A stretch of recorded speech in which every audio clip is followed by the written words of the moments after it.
Hey guys, it's me, Aaron, with 11-1 Leadership Group, bringing you real time along the journey of what it takes to start up a leadership organization. And I'm actually bringing you through a book that I'm writing right now, releasing one chapter to you at a time, one chapter a week. And this week's chapter is on recruitment. One thing that leaders of volunteers and leaders of employees both do is they both recruit. I spent many years, and I still recruit volunteers, and I'm very intentional about the recruitment process. I try to paint a good picture of the type of person I'm looking for to come serve in my area of ministry, which is student ministry. And I think all great leaders of volunteers recruit well, and they're intentional about the type of people that they recruit. For example, this is why the SPCA recruits volunteers who love animals. This is why Big Brothers and Sisters reaches out to people who love children to be their volunteers. This is why the church recruits saved sinners to be volunteers. This is why Alcoholics Anonymous recruits sober alcoholics or recovered alcoholics to be volunteers. And this is why Chick-fil-A recruits cows to be volunteers. If you know the type of person that you're looking for, you can then have a good idea of who to recruit. Jim Collins calls this getting the right people on the bus. The best organizations practice intentional recruiting. Now, there's certainly nothing wrong with idly standing by and taking someone who wants to volunteer if they just walk up and self-initiate. No, that's good, but too often times organizations set this requirement that if you're breathing, if you're alive, then you qualify and you'll make a great volunteer. It's not always the case. So the question is, how can we apply this concept to leading employees? Well, obviously we need to be intentional about how we recruit our employees. Here's the bottom line of this chapter. If you recruit well, you will lead better. If you do a good job recruiting, you're going to lead your team and your employees better than if you don't recruit well. It's very important that we practice intentional recruitment.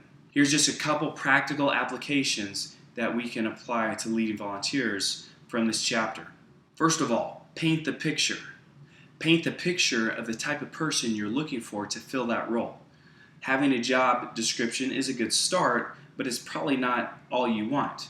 What is that person's personality, work ethic, temperament supposed to look like? What's the best person going to join the team? How are they going to fit in?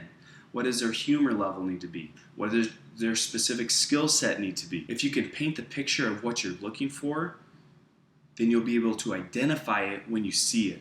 Number 2, be patient. It's so hard to be patient when you need to hire someone. It's good to communicate to the entire team, hey, we're going to wait for the right person to join our organization. Until then, we may have to amp up the workload. We may have to take on a few more responsibilities to buy us the patience or buy us the time to wait for the right person to join the team. Number 3, ask the question, will I want this person a part of my organization 1 year from now? This is a question of longevity, seeing the big picture. Again, so often we get in the hurry of getting the person on right now to fill this immediate need. Well, are we thinking down the road, 1 year or 5 years from now?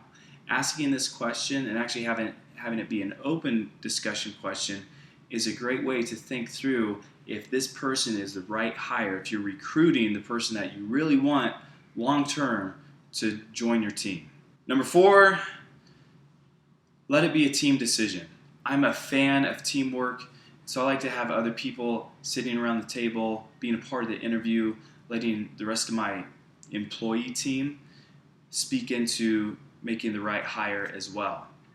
They get to be part of the interview process and the decision-making factor. Now, you may not always get 100% vote for a candidate, but if you're 80% or higher, it's a pretty good indicator that you've found and recruited the right type of person. So let your team be a part of the decision also. That's this chapter in a summary. I'm going to post the entire manuscript below. I love your feedback. I love some more practical applications. Maybe if you've done this well, if you've recruited well, or recruiting tips, email it to me. Post it. Make sure you give verbal permission if if I'm allowed to use it in my book, and I'll credit you for it. But I would love to add to this chapter and let you be a part of that. So thank you for your feedback. I'll see you next week when I bring you another chapter from Volumployee. Until then, lead well.